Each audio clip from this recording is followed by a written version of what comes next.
أشهد أن لا إله إلا الله.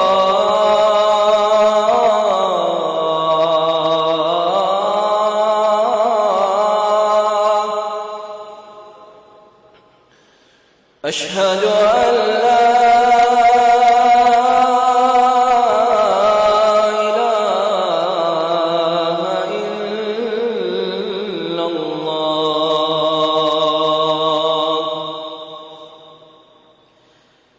أشهد أن محمدًا رسول الله.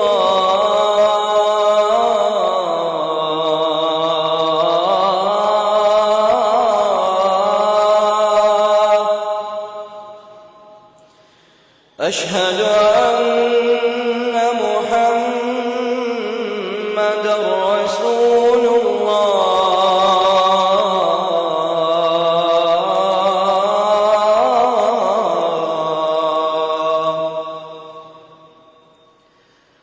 حي على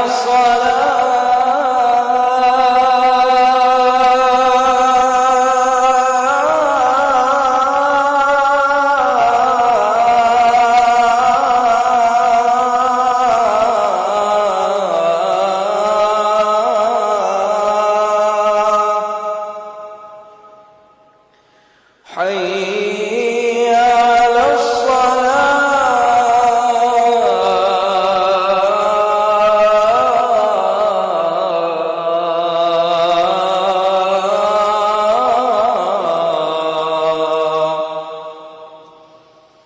حي على الفلاح.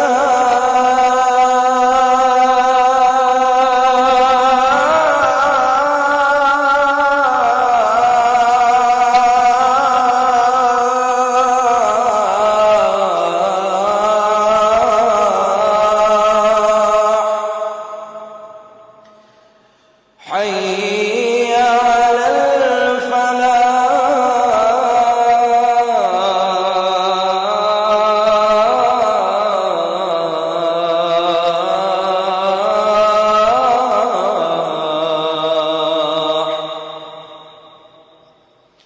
الله أكبر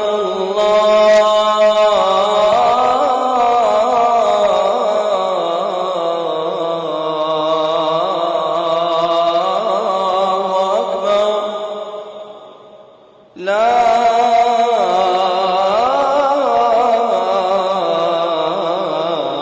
إله إلا الله.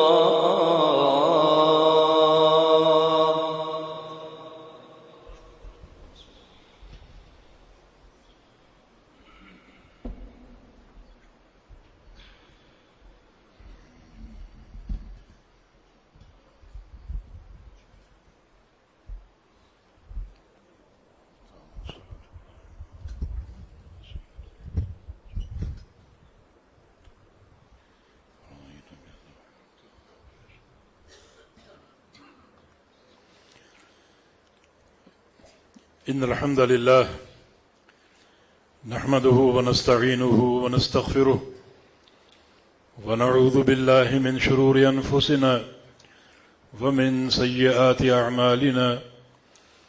من يهده الله فلا مضل له ومن يضلل فلا هادي له. وأشهد أن لا إله إلا الله وحده لا شريك له وأشهد أن محمدًا عبده ورسوله. يا أيها الذين آمنوا اتقوا الله حق تقاته ولا تموتن إلا وأنتم مسلمون. يا أيها الناس اتقوا ربكم الذي خلقكم من نفس واحدة وخلق منها زوجها وبث منهما رجالا كثيرا ونساء واتقوا الله الذي تساءلون به والأرحام إن الله كان عليكم رقيبا يا أيها الذين آمنوا اتقوا الله وقولوا قولا سديدا يصلح لكم أعمالكم ويغفر لكم ذنوبكم ومن يطع الله ورسوله فقد فاز فوزا عظيما أما بعد فإن أصدق الكلام كلام الله وأحسن الهدي هدي محمد صلى الله تعالى عليه وسلم وشر الأمور محدثاتها وكل محدثة بدعة وكل بدعة ضلالة وكل ضلالة في النار من يطع الله ورسوله فقد رشد واهتدى ومن يعص الله ورسوله فقد ضل وغوى اللهم صل على محمد وعلى آل محمد كما صليت على إبراهيم وعلى آل إبراهيم إنك حميد مجيد اللهم بارك على محمد وعلى آل محمد كما باركت على إبراهيم وعلى آل إبراهيم إنك حميد مجيد سبحانك لا علم لنا إلا ما علمتنا إنك أنت العليم الحكيم رب اشرح لي صدري ويسر لي أمري واحلل عقدة من لساني يفقه قولي لقد قال الله سبحانه وتعالى أعوذ بالله من الشيطان الرجيم من همزه ونفخه ونفسه بسم الله الرحمن الرحيم يا أيها الذين آمنوا هل أدلكم على تجارة تنجيكم من عذاب أليم تؤمنون بالله ورسوله وتجاهدون في سبيل الله بأموالكم وأنفسكم ذلكم خير لكم إن كنتم تعلمون يغفر لكم ذنوبكم ويدخلكم جنات تجري من تحتها الأنهار ومساكن طيبة في جنات عدن ذلك الفوز العظيم وأخرى تحبونها نصر من الله وفتح قريب وبشر المؤمنين اللہ رب العزت جو ہمارا خالق اور مالک ہے اور وہی ان دونوں جہانوں کو بنانے والا اور پیدا کرنے والا ہے، وہ سب سے بہتر جانتا ہے کہ ہمارے لیے کون کون سی چیزیں مفید ہیں اور کون سی نقصان دہ ہیں۔ الا یعلم من خلق، بخوبی جانتا ہے وہ۔ روز آخرت کے تعلق سے اس نے ہماری سب سے کام آنے والی اور سب سے بہترین چیز کی خبر دی ہے۔ دنیا کے بارے میں تو بتا دیا کہ دنیا ایک متاع ہے، انما الحیات الدنیا متاع، یہ تو ایک متاع ہے۔ بہت بڑے لغت کے امام اصمعی رحمہ اللہ جب اس آیت کریمہ تک پہنچے کہ دنیا کی زندگی متاع ہے تو انہیں اس کی سمجھ نہ آئی۔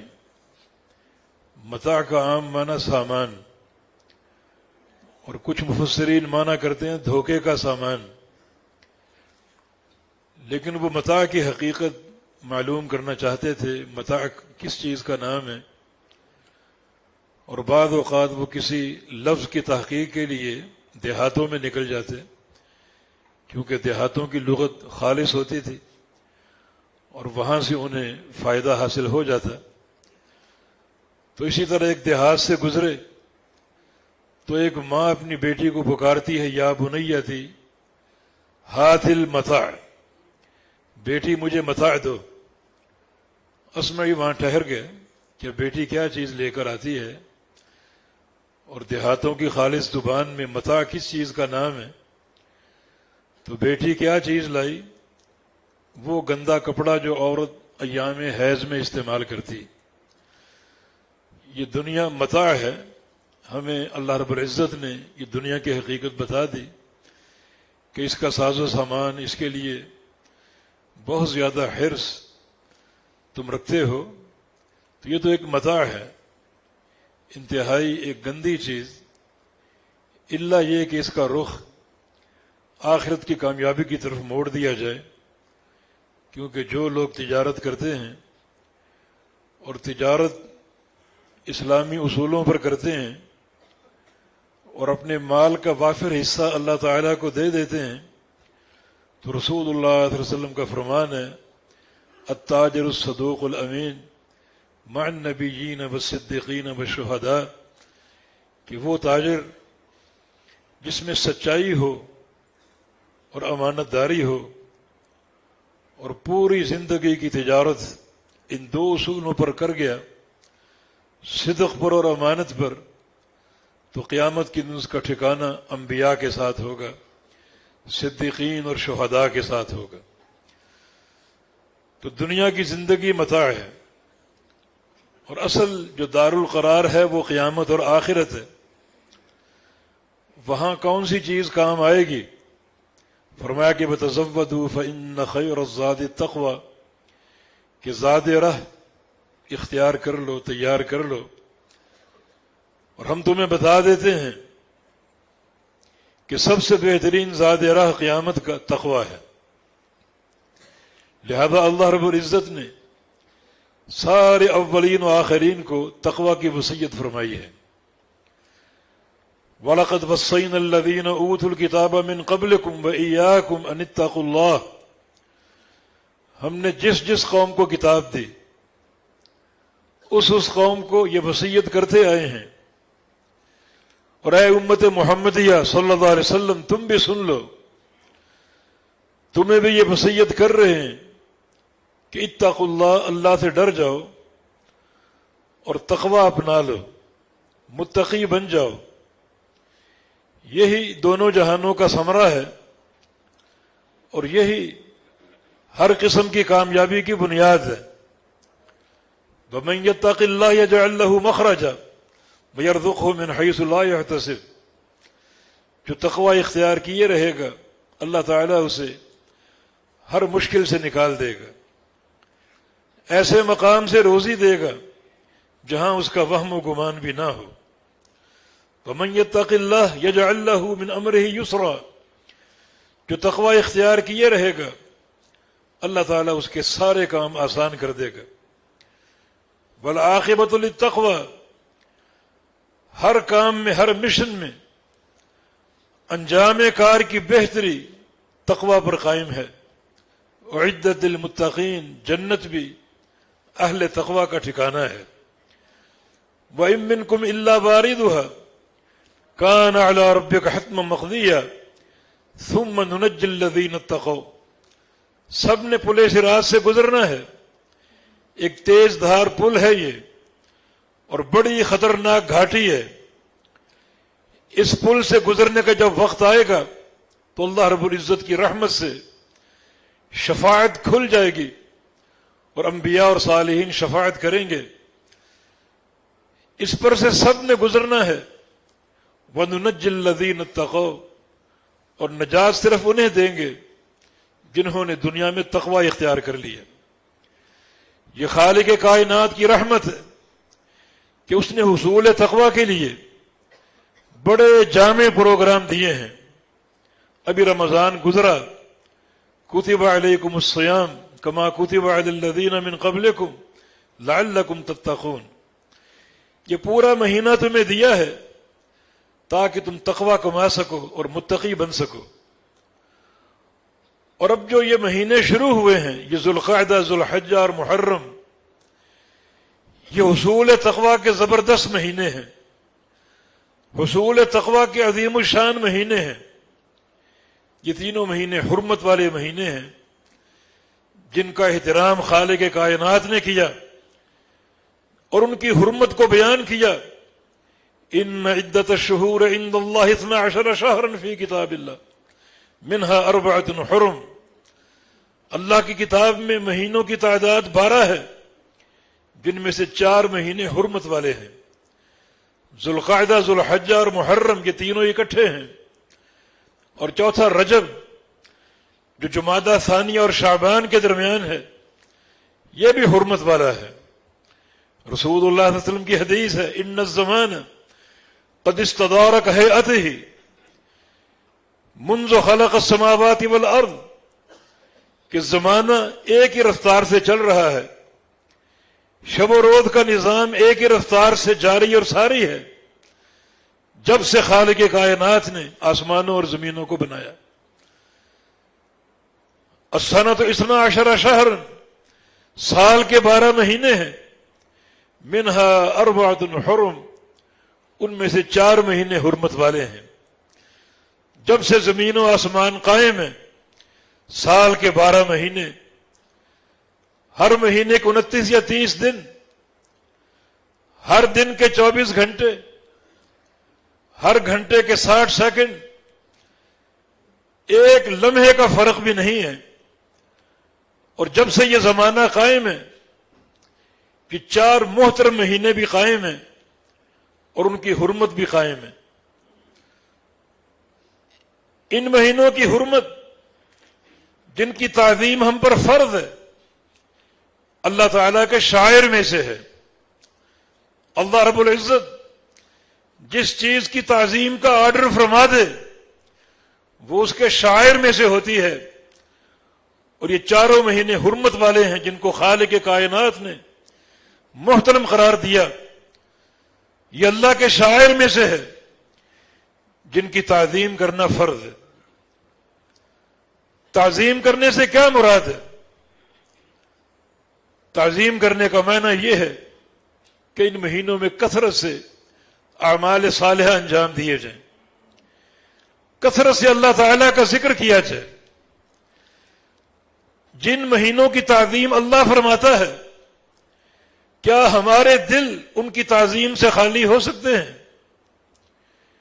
یہ تصور بھی ممکن ہے جن کو اللہ نے حرمت والا قرار دیا اور محترم اور معظم قرار دیا، ان کی تعظیم اور احترام ہم کیوں نہ کریں؟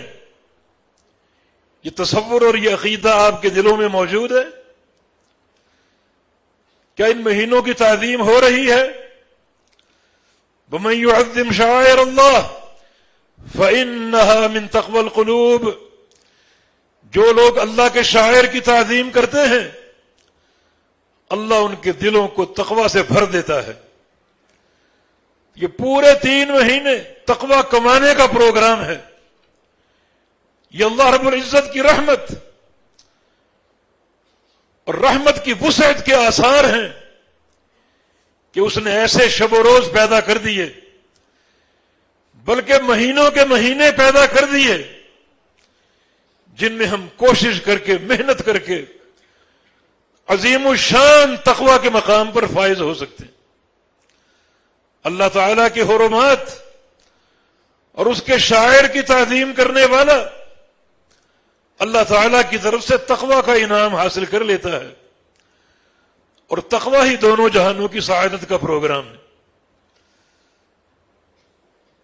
سب سے بڑا جو احترام کا تقاضا ہے وہ گناہوں سے گریز کرنا ہے۔ اگر ان مہینوں کی تعظیم آپ کے دلوں میں ہے تو پھر اپنے آپ کو گناہوں سے بچانا ہے، معصیتوں سے بچانا ہے، اپنی زبانوں کو غیبت سے، آنکھوں کو غلط چیز دیکھنے سے، کانوں کو غلط چیز سننے سے، ہاتھوں کے غلط استعمال سے، ٹانگوں اور پاؤں کے غلط استعمال سے اپنے آپ کو بچانا ہے۔ پورے ان 3 مہینے یہ سوچ کر کہ یہ مہینے اللہ کے ہاں معظم اور محترم ہیں، میں ان کی حرمت کو کیسے پامال کروں؟ اس بات کو ایک مثال سے سمجھ لیجیے۔ عرفات کے میدان میں رسول اللہ صلی اللہ علیہ وسلم نے تاریخی خطبہ ارشاد فرمایا، اس خطبے میں یہ الفاظ بھی تھے کہ ان دماءکم واموالکم واعراضکم حرام علیکم کحرمت یومکم ھذا فی شہرکم ھذا وفی بلدکم ھذا، لوگوں تمہاری عزتیں، تمہارے مال ایک دوسرے پر حرام ہیں، اسی طرح حرام ہے، محترم ہے، جیسے یہ شہر محترم ہے مکہ مکرمہ،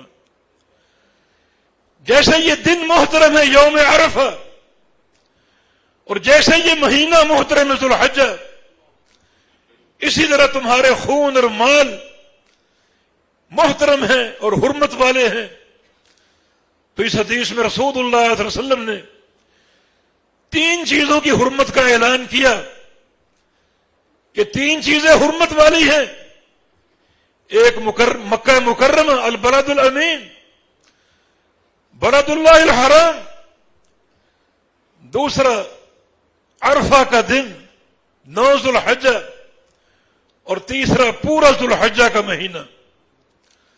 اب بتائیے، آپ حج کرنے جائیں، عرفہ کے میدان میں ہو، کوئی گناہ کر سکتے ہیں؟ کیوں نہیں گناہ کرتے وہاں؟ کیونکہ یوم عرفہ حرمت والا دن ہے۔ یوم عرفہ اللہ اور اس کے رسول کے نزدیک محترم اور معظم ہے۔ مکہ مکرمہ میں کوئی گناہ کر سکتے ہیں؟ کسی گناہ کا تصور ہے؟ ایک گناہ وہ ہے جو آپ پاکستان میں رہ کر کریں، اور ایک گناہ وہ ہے جو مکہ مکرمہ جا کر کریں۔ دونوں کی شرائط میں فرق ہے یا نہیں؟ اسی طرح یہ مہینے حرمت والے ہیں۔ ایک گناہ وہ ہے جو آپ عام مہینوں میں کریں، اور ایک گناہ وہ ہے جو آپ ان 3 حرمت والے مہینوں میں کریں۔ وہی فرق ہے جو اس گناہ میں ہے جو پاکستان میں رہ کر کریں یا مکہ مکرمہ جا کر کریں، یا عرفات کے میدان میں کریں۔ احرام باندھا ہوا ہے، حاجی لبیک لبیک پڑھ رہے ہیں، اللہ کا ذکر کر رہے ہیں، دعائیں مانگ رہے ہیں، اور آپ کسی معصیت کے مرتکب بن گئے۔ ایسا کوئی تصور ممکن ہے؟ کیونکہ یوم عرفہ حرمت والا دن ہے۔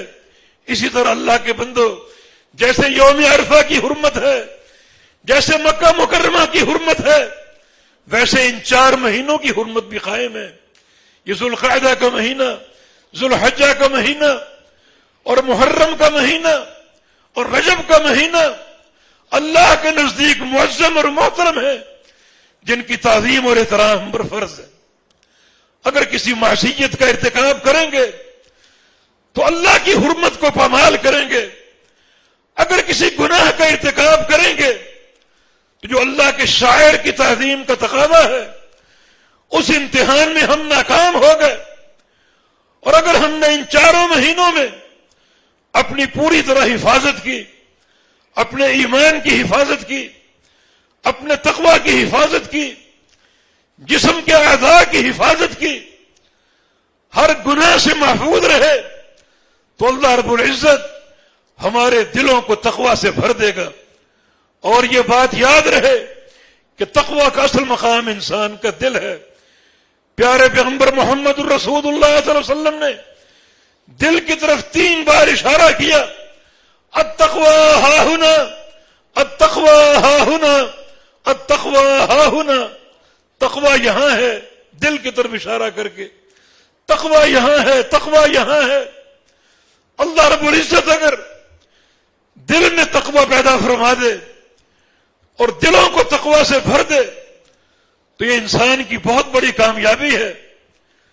دل جو ہے سارے اعضاء کا صدر ہے، سارے اعضاء کا پرائم منسٹر ہے، اور سارے اعضاء کو حکم جاری کرتا ہے۔ کوئی چیز اگر دیکھنے کی آ جائے، دل آرڈر کرے گا اس چیز کو دیکھو۔ اسے دیکھنا اگر معصیت ہے تو دل آرڈر کرے گا، اگر وہ دل تقوی سے خالی ہے۔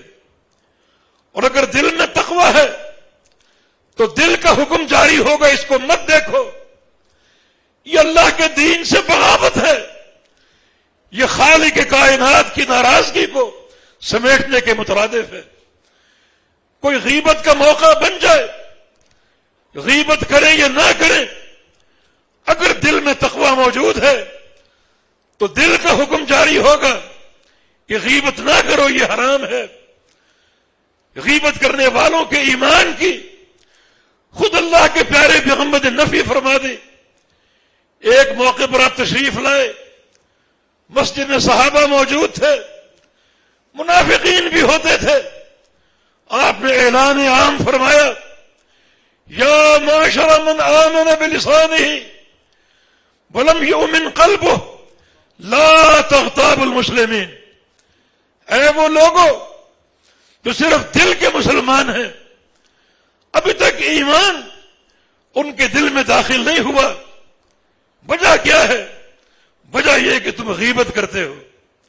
غیبت نہ کرو، اگر غیبت نہ کرو گے تو یہ ایک ثبوت مہیا کرو گے کہ ایمان تمہارے دل میں رسائی اختیار کر چکا اور دل میں داخل ہو چکا، اور اگر غیبت کرو گے تو تمہارے دل ایمان سے خالی ہے، تو یہ دل سارے اعضاء کا رئیس ہے، اور اگر اللہ رب العزت دلوں کو تقوی سے بھر دے تو پھر دلوں کے سارے احکام تقوی پر مبنی ہوں گے اور تقوی پر قائم ہوں گے۔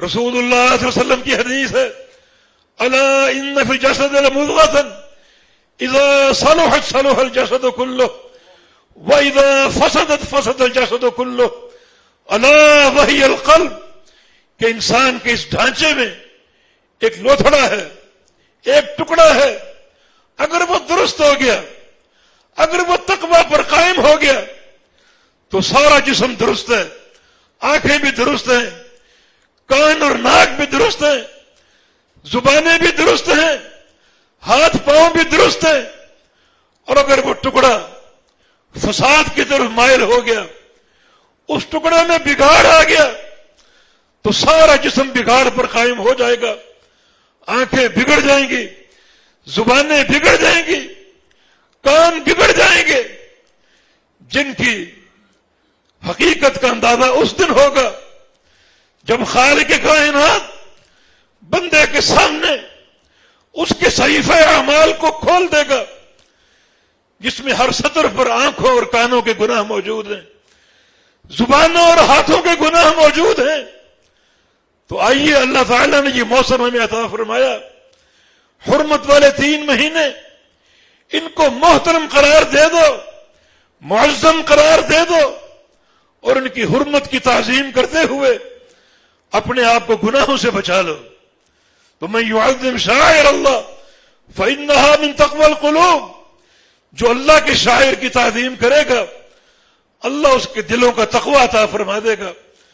ایسے بندوں کے دلوں کو اللہ رب العزت خود تقوی سے بھر دے گا، اور جب دلوں میں تقوی آ گیا تو سارے جسم میں تقوی آ جائے گا، اور وہ بندہ اللہ کا مقرب بن جائے گا، دنیا بھی اس کی سعادت سے گزرے گی اور قیامت کے دن بھی اس کے لیے سعادت ہی سعادت ہوگی۔ نحشر المتقین للرحمن وفدا، یہ سعادت اس دن واضح ہوگی جب اللہ رب العزت صرف اہل تقوی کو، متقین کو وفد کی صورت میں لائے گا۔ اللہ کا فرمان ہے متقین جو ہیں ہم پر پیش ہوں گے وفد کی صورت میں۔ وفد شاہی مہمان کو کہتے ہیں، جو گھوڑوں پر سوار ہو کر اللہ تعالیٰ کی عدالت میں آئیں گے اس دن، جس دن بہت سے لوگ اپنے سروں کے بل چل رہے ہوں گے۔ کیا ان کی معصیتیں ہوں گی، کیا ان کے جرائم ہوں گے؟ نبی علیہ السلام نے ارشاد فرمایا بہت سے لوگ اپنے سروں کے بل الٹے چل رہے ہوں گے۔ صحابہ نے عرض کیا یا رسول اللہ صلی اللہ علیہ وسلم، سروں کے بل چلنا کیسا ممکن ہے، کیسے ممکن ہے؟ فرمایا کہ ان الذی امشاہم علی رجلہم یا علی ارجلہم لقادر علی یمشیہم علی رؤوسہم، جو ذات پاؤں کے بل چلانے پر قادر ہے وہ ذات سروں کے بل چلانے پر بھی قادر ہے۔ کیا ان کی معصیتیں ہوں گی کہ ان کو الٹا کر دیا جائے گا اور سروں کے بل چلایا جائے گا، اور وہاں اہل تقوی کی عزت ہوگی کہ رحمان پر پیش ہوں گے شاہی مہمان کے طور پر، رحمان کے مہمان کے طور پر۔ تو یہ دنیا کی زندگی موجود ہے تقوی اپنانے کے لیے۔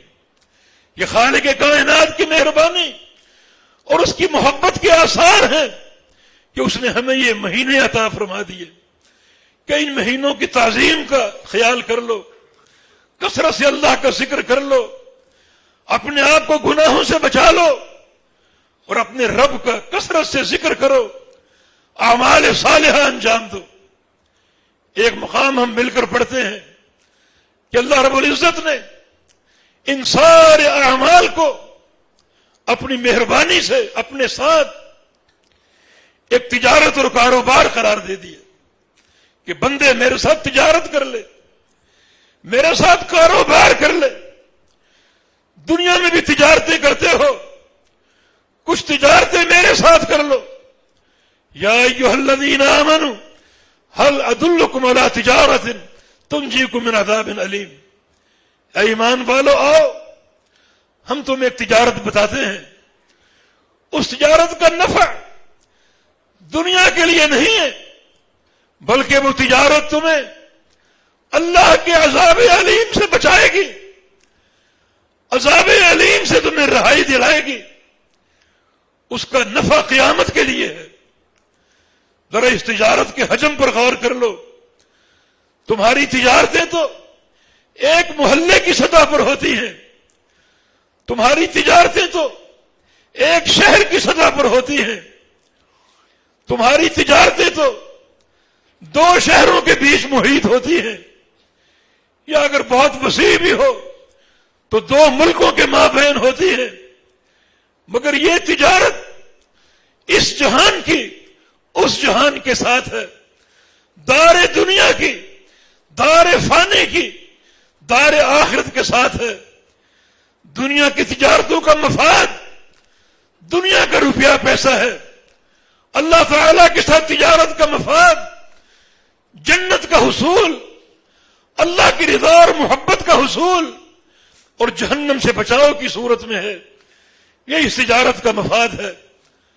دنیا کی تجارتوں میں نفع بھی ہو سکتا ہے، گھاٹا بھی ہو سکتا ہے، مگر جو تجارت خالق کائنات کے ساتھ ہے، فرمایا کہ یرجون تجارت لن تبور، اس میں کوئی گھاٹا نہیں ہے، اس میں نقصان کا کوئی احتمال نہیں ہے، نفع ہی نفع ہے۔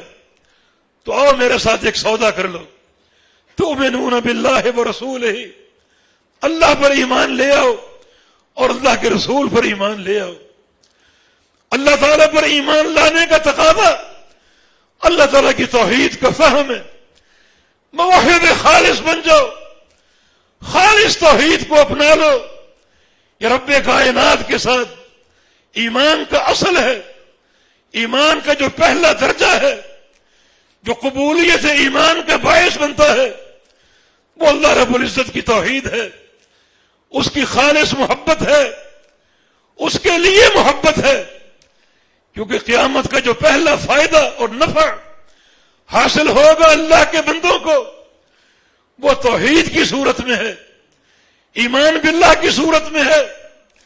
کل جب قیامت قائم ہوگی، حشر کے میدان میں سارے اولین و آخرین جمع ہوں گے تو اللہ تعالیٰ اعلان فرمائے گا، ایھا المتحابون بجلالی، اے وہ لوگوں جو دنیا میں محبتیں کرتے تھے میری خاطر، جن کے پاس اصل میری توحید تھی، مجھ سے محبت، میری توحید سے محبت، اہل توحید سے محبت، محبتوں کی بنیاد میری توحید اور سچا عقیدہ۔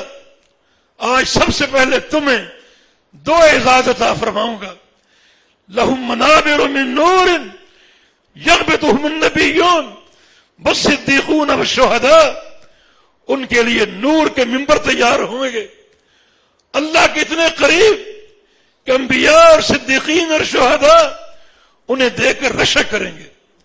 اور دوسرا اعزاز یہ ہے، الیوم اذلہم تحت ذلی یوم لا ذل الا ذلی، آج میں تمہیں اپنے سائے میں لے لوں گا، اپنے عرش کے سائے سے تمہیں فائدہ پہنچاؤں گا، راحت پہنچاؤں گا۔ جس دن سورج 1 میل کے فاصلے پر ہوگا، شدت کی گرمی ہوگی، پسینوں کا عالم یہ ہوگا کہ جن کے پسینے بہ رہے ہوں گے، مجبوراً وہ دعا کریں گے کہ اللہم ارحنا منہ ولو الی النار، یا اللہ جہنم میں ڈال دے، اس پسینے سے بچا لے۔ تو آج ان کا اعزاز کیا ہے؟ اللہ کے عرش کے سائے تلے بیٹھے ہوں گے۔ یہ کون لوگ ہیں؟ جنہوں نے سچی محبت کی اللہ رب العزت کی توحید کے ساتھ۔ تو قیامت کا پہلا ثمرہ اور پہلا نتیجہ اہل توحید کے لیے، جن کی محبتیں اللہ کے ساتھ اور اللہ کی رضا کے لیے، جو کہ توحید کی سب سے قوی اساس ہے، کیونکہ پیارے پیغمبر کا فرمان ہے اوثق الایمان الحب فی اللہ والبغض فی اللہ، کہ ایمان کا جو سب سے مضبوط کڑا ہے وہ یہ ہے کہ محبت کرو تو اللہ کے لیے اور نفرت کرو تو اللہ کے لیے۔ محبت بھی عبادت ہے اور بغض کرنا بھی عبادت ہے، اگر یہ دونوں اللہ رب العزت کے لیے ہوں۔ یہ عقیدہ توحید اور اس کی کامیابی کے جواہر، اور یہ خالق کائنات کے ساتھ ایک سچی تجارت ہے۔ اور ساتھ ساتھ اللہ کے رسول پر ایمان لاؤ۔ اللہ کے رسول پر ایمان لانے کا تقاضا رسول اللہ صلی اللہ علیہ وسلم کی رسالت کو مانا جائے، آپ کی تعظیم کی جائے۔ آپ کی تعظیم بھی اللہ تعالیٰ کے شاعر میں سے ہے، آپ سے سچی محبت کی جائے، آپ کی اطاعت کی جائے اور آپ کی اتباع بھی کی جائے۔ اطاعت کا معنی آپ کی باتوں کو ماننا، اور اتباع کا معنی آپ کے کاموں اور سنتوں کو ماننا۔ اور آپ پر ایمان لانے کا تقاضا یہ ہے کہ چونکہ آپ امت کے محسن ہیں، کثرت سے آپ پر درود و سلام پڑھا جائے۔ اور ساتھ ساتھ فرمایا وَتُجَاهِدُونَ فِي سَبِيلِ اللَّهِ بِأَمْوَالِكُمْ وَأَنفُسِكُمْ، اللہ کی راہ میں جہاد کرو جب بھی موقع ملے، اپنے مالوں کے ساتھ اور اپنی جانوں کے ساتھ۔ یہ تین چیزیں اللہ تعالیٰ کے ساتھ ایسی تجارت ہیں جن میں کوئی گھاٹا نہیں، کوئی نقصان نہیں ہے۔ ایک اور موقع پر فرمایا ان الذین یتلون کتاب اللہ واقاموا الصلاة وانفقوا مما رزقناهم سرا وعلانیہ یرجون تجارة لن تبور لیوفیہم اجورہم ویزیدہم من فضلہ انہ غفور شکور۔ تین چیزوں کو تجارت قرار دیا، اگر تین کام کرو، یہ تینوں کام میرے ساتھ تجارت ہوں گے۔ ایک اللہ کی کتاب کو پڑھنا، قرآن پاک کی تلاوت کرنا، تو ان مہینوں کا خاصہ یہ ہو کثرت سے اللہ کی تلاوت ہو، جیسے ہم نے رمضان میں تلاوتیں کی۔ رمضان کا مہینہ روزوں کا مہینہ ہے، قرآن پڑھنے کا مہینہ ہے، مگر رمضان کا مہینہ حرمت والا مہینہ نہیں ہے۔ یہ مہینہ حرمت والا ہے، جس کی حرمت اور تعظیم کا تقاضا یہ ہے اس مہینے میں کثرت سے قرآن کی تلاوت کرو۔ جو لوگ اللہ کی کتاب پڑھتے رہیں گے، تلاوت کرتے رہیں گے، اور یہ سوچ کر خاص طور پہ تلاوت کریں گے کہ یہ ذوالقعدہ کا مہینہ، ذوالحجہ کا مہینہ حرمت والا مہینہ ہے، جس کی تعظیم مجھ پر فرض ہے، جس کا احترام مجھ پر فرض ہے، تو یقیناً اس کو تلاوت کا اجر ملے گا۔ اور ان مہینوں کی جو تعظیم اس کے دل میں ہے اس کا بھی اجر ملے گا۔ اور اس کا ثمرہ کیا ہے؟ فَإِنَّهَا مِن تَقْوَى الْقُلُوبِ، اللہ رب العزت دلوں کو تقوی سے بھر دے گا۔ إِنَّ هَذَا الْقُرْآنَ شَافِعٌ مُشَفَّعٌ ماحل مصدق من جعله امامه قاده الى الجنة ومن جعله وراء ظهره ساقه الى النار۔ یہ قرآن کیا ہے؟ شفاعت کرنے والا۔ یہ قرآن کیا ہے؟ جس کی شفاعت یقیناً قبول کی جائے گی۔ یہ قرآن کیا ہے؟ ماحل، لڑ جھگڑ کر بخشوانے والا۔ بندہ اللہ کے سامنے کھڑا ہے، اللہ حساب لے رہے، کیونکہ قرآن کلام اللہ ہے، اللہ کی صفت ہے۔ اللہ سے جھگڑنا شروع کر دے گا کہ اس بندے کا حساب موقوف کر دیا جائے۔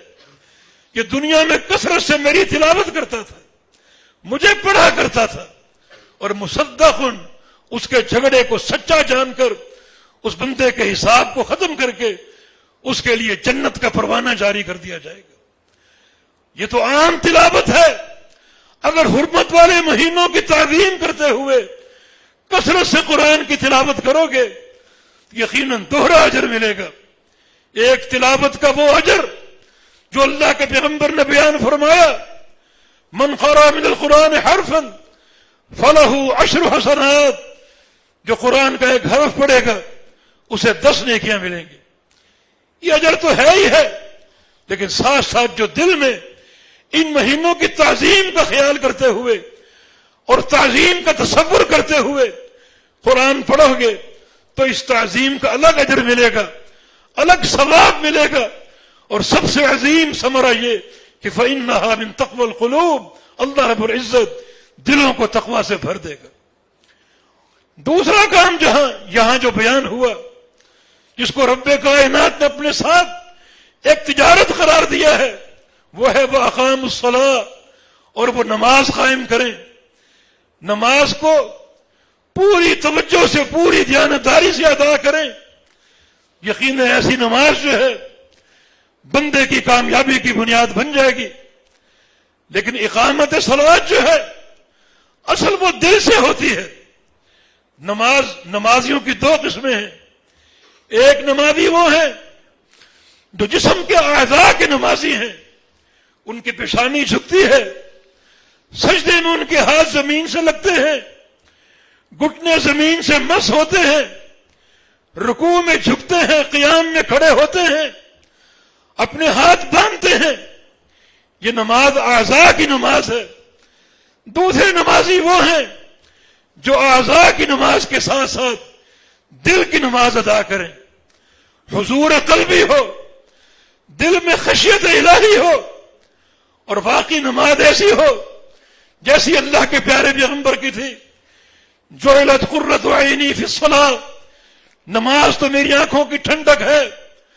ارحنا یا بلال بالصلاۃ، بلال اذان کہو تاکہ ہم نماز پڑھ کے راحت حاصل کر لیں اور اپنی پریشانیوں کو دور کر لیں۔ یہ نماز قلب ہے، دل کی نماز، دل میں خشیت ہو، حضور قلبی ہو، اور دل میں واقعتاً وہ سکینت ہو جو ایک مومن کے ایمان کا خاصہ ہے، تب وہ نماز کی اقامت قرار پائے گی، اور وہ نماز بندے کی اصلاح کا باعث بنے گی، مصیبتیں چھٹ جائیں گی۔ وَاسْتَعِینُوا بِالصَّبْرِ وَالصَّلَاةِ، مدد طلب کرو نماز کے ساتھ اور صبر کے ساتھ۔ ہم نمازی تو ہیں، مدد کیوں نہیں آ رہی؟ ہمیں بے یار و مددگار کیوں چھوڑ دیا گیا؟ ابھی بیت اللہ میں لاکھوں مسلمان حاضری دیں گے، دعائیں کریں گے عالم اسلام کے لیے، وہ قبول کیوں نہیں ہو رہی؟ اللہ کی مدد کیوں نہیں آ رہی؟ اللہ مدد کرنے کے لیے تیار ہے، مگر ہم اس کے قابل بن جائیں۔ ہماری نمازیں بدن کی نمازیں ہیں، جسم کے اعضاء کی نمازیں ہیں، ہماری نمازیں دل کی رقت اور دل کی خشیت سے خالی ہیں، حضور قلبی سے خالی ہیں۔ اصل تقویٰ تو دل کا تقویٰ ہے۔ یہ تقویٰ کمانے کا موقع آ چکا ہے۔ کوشش کر کے، محنت کر کے مسلسل یہ 3 مہینے اپنے آپ کو تقویٰ کے اصول کے لیے کمر بستہ کر لو، پھر یہ 3 مہینوں کا دورانیہ کم نہیں ہے، اللہ تعالیٰ پھر مستقل تقویٰ عطا فرما دے گا۔ تقویٰ کوئی دنوں راتوں کا عمل نہیں، 2-4 گھنٹے کا عمل نہیں، 1-8 مہینے کا عمل نہیں، بلکہ تقویٰ تو دوام توفیق کا نام ہے، زندگی بھر کے اعمال صالحہ کا نام ہے۔ تو آؤ اللہ کی کتاب کو پڑھو، وَأَقَامُوا الصَّلَاةَ، اور نمازیں قائم کر لو، وَأَنفَقُوا مِمَّا رَزَقْنَاهُمْ سِرًّا وَعَلَانِيَةً، اور جو ہم نے رزق دیا ہے اس میں سے خرچ کرو، چھپ کر بھی، تاکہ اخلاص قائم رہے، اور اعلانیہ بھی، لوگوں کو دکھا کر بھی، ریاکاری کی نیت سے نہیں بلکہ اس نیت سے کہ مجھے دیکھ کر لوگ بھی خرچ کریں، لوگوں کے لیے ایک قسم کی تبلیغ ہو۔ جیسے نبی علیہ السلام کے دور میں ایک شخص آپ کے پاس آیا، پھٹا پرانا لباس، چہرے پر بھوک کے آثار اور پیٹ اندر کو دبا ہوا، اس کے فقر کو آپ نے محسوس کر لیا، بڑا پریشان بیٹھے ہیں، صحابہ کو دیکھ رہے کہ صحابہ اٹھیں، اپنے گھروں کو جائیں، اس شخص کو کچھ پیش کریں، کوئی کپڑے دیں، کھلائیں پلائیں، لیکن کوئی نہیں جا رہا۔ آخر ایک صحابی کھڑا ہوا، اپنے گھر گیا، کچھ راشن جمع کیا، کچھ کپڑے اٹھائے، کچھ نقدی بیچ میں رکھی اور لا کر اس کو پیش کر دی۔ اللہ کے پیارے پیغمبر کا چہرہ خوشی سے تمتما اٹھا، اور اس کے اس عمل کو دیکھ کر باقی صحابہ بھی کھڑے ہو گئے۔ ہر شخص اپنے گھر کو جا رہا ہے اور اپنے گھر سے کچھ نہ کچھ لے کر آ رہا ہے، لیکن سب کے جانے کا سبب وہ پہلا صحابی تھا جو گیا تھا۔ وہ ریاکار نہیں تھا، بلکہ اس لیے تھا کہ اس کے عمل کو دیکھ کر دوسروں کو بھی خیال آ جائے۔ اس موقع پر رسول اللہ صلی اللہ علیہ وسلم نے ارشاد فرمایا، من سن سنتا حسنہ فلہ اجرھا واجر من عمل بها الی یوم القیامہ۔ جو شخص اچھا طریقہ جاری کر دے، اچھی طرح جاری کر دے، اسے اس کا اجر ملے گا، اور اس کو دیکھ کر جو بھی وہ عمل کرے گا، جو شخص بھی کرے گا، جو اجر اس کو ملے گا، وہ قیامت تک اس کو بھی ملتا رہے گا۔ یہ دین کی سماحتیں اور برکتیں ہیں، تو اپنا مال خرچ کرو، چھپ کر بھی اور اعلانیہ بھی۔ چھپ کر اس لیے تاکہ اخلاص کی حفاظت ہو۔ رجل تصدق بصدقۃ فاخفاها حتى لا تعلم شماله ما تنفق يمينه۔ جو بندہ اس طرح خرچ کرے کہ اس کے بائیں ہاتھ کو معلوم نہ ہو سکے کہ دائیں ہاتھ نے کیا خرچ کیا ہے، وہ شخص بھی قیامت کے دن اللہ تعالیٰ کے عرش کے سائے تلے ہوگا۔ تو چھپ کر اخلاص کی حفاظت کے لیے اور اعلانیہ لوگوں کو سمجھانے کے لیے اور لوگوں کی ترغیب کی خاطر، اگر یہ تین کام کرو گے تو یرجون تجارت لن تبور۔ اللہ تعالیٰ فرما رہا ہے کہ یہ لوگ میرے ساتھ تجارت کر رہے، ایسی تجارت جس میں گھاٹے کا کوئی امکان نہیں، نفع ہی نفع ہے۔ اور ان تین کاموں کو اختیار کر کے میرے ساتھ تجارت کر لو، میرے ساتھ سودا کر لو۔ جو بندے اللہ کے ساتھ تجارتیں کرتے ہیں اللہ ان کو بہت دیتا ہے۔ چنانچہ آگے فرمایا لیوفیہم اجورہم ویزیدہم من فضلہ، تاکہ اللہ تعالیٰ ان کو اس عمل کا پورا پورا اجر بھی دے اور اپنے فضل سے بڑھا بھی دے۔ جو پورا اجر بیان ہوا وہ تو ملے گا ہی ملے گا، مگر رب کائنات اپنے فضل سے اس اجر کو بڑھا بھی دے گا کہ بندہ عمل بھی کر رہا ہے اور میرے ساتھ تجارت میں مخلص بھی ہے، چاہتا ہے کہ میرے ساتھ تجارت کرے۔ تجارتیں کرنے والے اللہ کے بڑے مقرب ہو جاتے ہیں، اللہ تعالیٰ کے بڑے مقرب ہو جاتے ہیں۔ جیسے صہیب رومی نے اپنے مال کی تجارت کی تھی، اسلام قبول کر لیا، مکہ میں رہے حتیٰ ہجرت کا لمحہ آ گیا، اللہ کے پیارے پیغمبر ہجرت کر کے مدینہ تشریف لے گئے۔ صہیب رومی بھی جانا چاہتا ہے، دل اللہ کے پیغمبر سے اداس ہے، حتیٰ کہ ایک دن ساز و سامان جمع کیا اور روانہ ہو گیا۔ اہل مکہ نے راستہ روک لیا کہ تم جب یہاں آئے تھے بالکل خالی ہاتھ تھے، تم نے جو کمایا، ہنر حاصل کیا، ہماری محنت سے کیا ہے، ہم تمہیں مال لے جانے نہیں دیں گے۔ کہا کہ اگر مال دے دوں میرا راستہ چھوڑ دو گے؟ کہا کہ ہاں پھر چھوڑ دیں گے۔ کہا کہ میرے گھر کے فلاں دروازے کی چوکھٹ کے نیچے 9 اوقیہ سونا دفن ہے، جاؤ جا کر نکال لو۔ وہ نکال لیا، روانہ ہو گئے یہ کہتے ہوئے کہ پاگلو تم کیا سمجھتے میں نے کیسا سودا کیا؟ اللہ کے پیارے پیغمبر کی زیارت کے لیے دل بے قرار ہے۔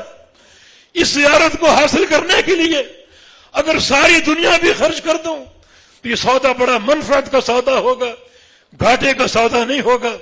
مدینہ منورہ پہنچ گئے، حرہ مقام پر امیر عمر سامنے آئے، انہوں نے استقبال کیا اور کہا کہ ربح البیع ربح البیع، صہیب بڑا کامیاب سودا مار کر آ رہے ہو۔ صہیب نے کہا تمہیں کس نے بتایا؟ اس سودے کو تو میں ہی جانتا ہوں اور کوئی نہیں جانتا، تمہیں کس نے خبر دی؟ صہیب رات تمہارے بارے میں اللہ نے قرآن نازل کر دیا، تمہارے بارے میں اللہ کی وحی آ گئی، وَمِنَ النَّاسِ مَن يَشْرِي نَفْسَهُ ابْتِغَاءَ مَرْضَاتِ اللَّهِ وَاللَّهُ رَءُوفٌ بِالْعِبَادِ۔ کچھ ایسے بندے بھی ہیں جو اللہ کی رضا پانے کے لیے اپنی جانوں تک کو قربان کرنے کے لیے تیار ہیں، اپنے سارے مال کا کھڑے کھڑے سودا کر لیا، اللہ کے ساتھ تجارت کر لی۔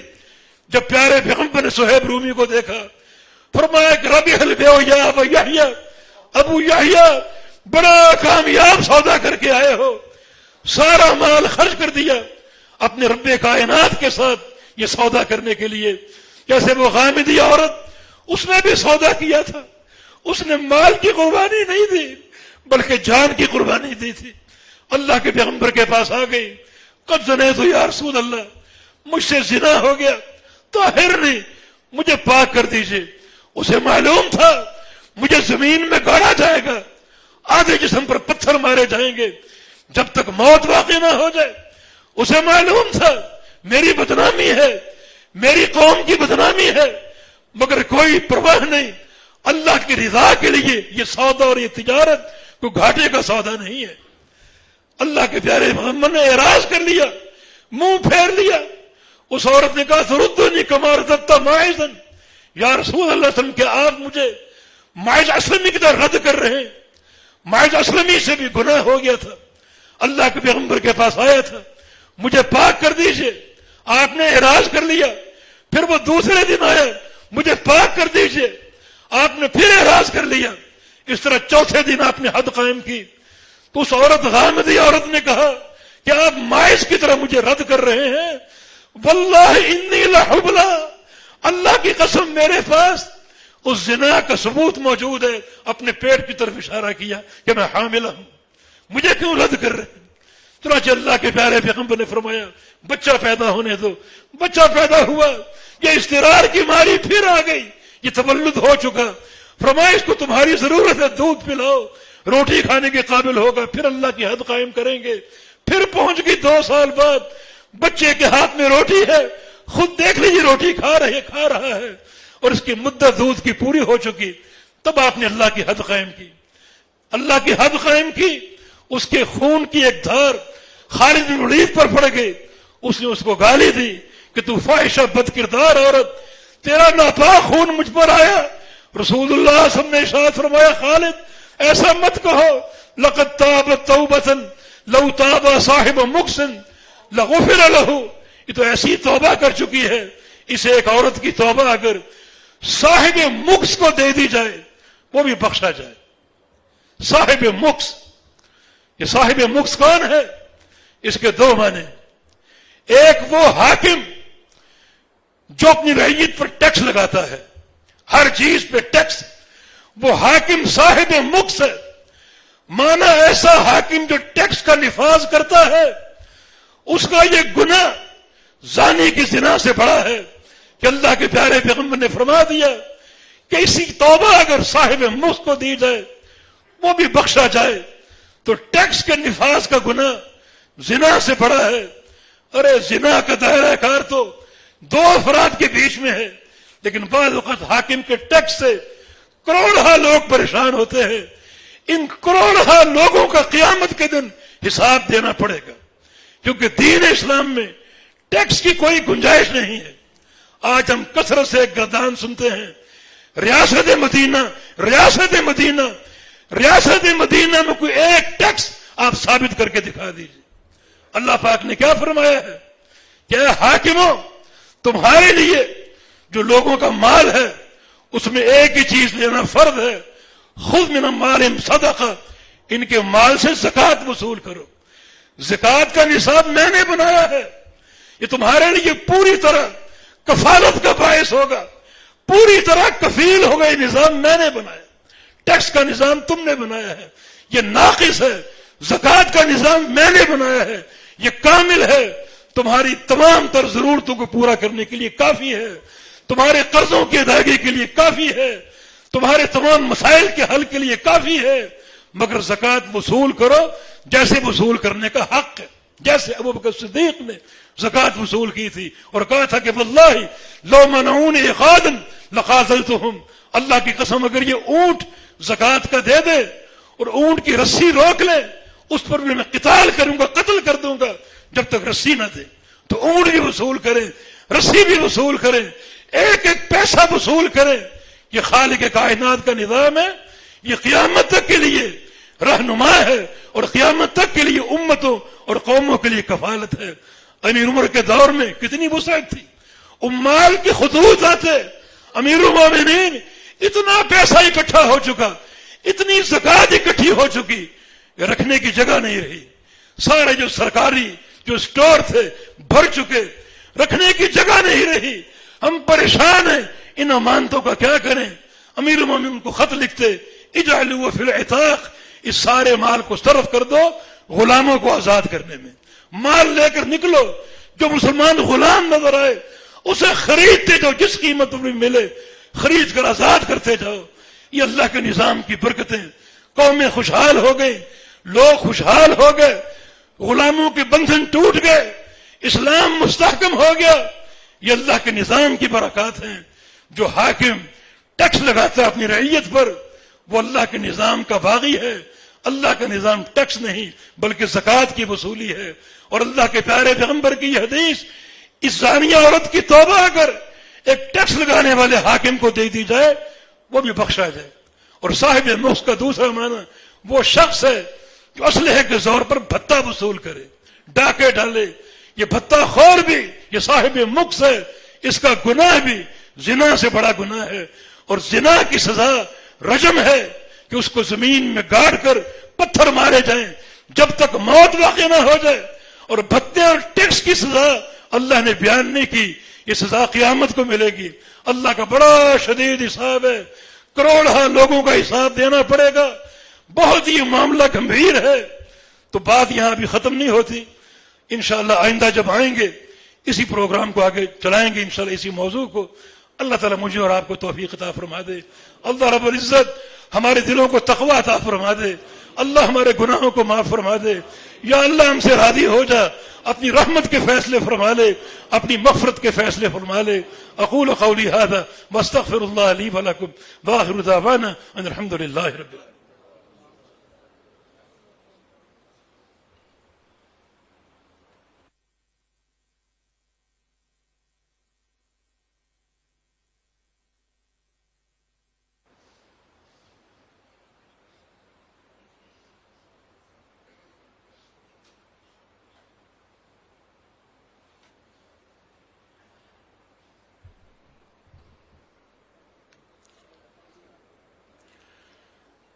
الحمد للہ والصلاة والسلام علی رسول اللہ وبعد۔ اللہ رب العزت ہمیں صحیح معنی میں ان مہینوں کی حرمت کی اور تعظیم کی توفیق عطا فرما دے۔ اللہ تعالیٰ کے ایک اور فرمان ہے وَمَن يَعْظِمْ حُرُمَاتِ اللَّهِ فَهُوَ خَيْرٌ لَهُ، جو اللہ کی حرمات کا جس کو اللہ نے حرام کہہ دیا، محترم کہہ دیا، اس کا اگر وہ احترام کرے گا، تعظیم کرے گا تو یہ اس کے لیے بہت اچھا ہوگا،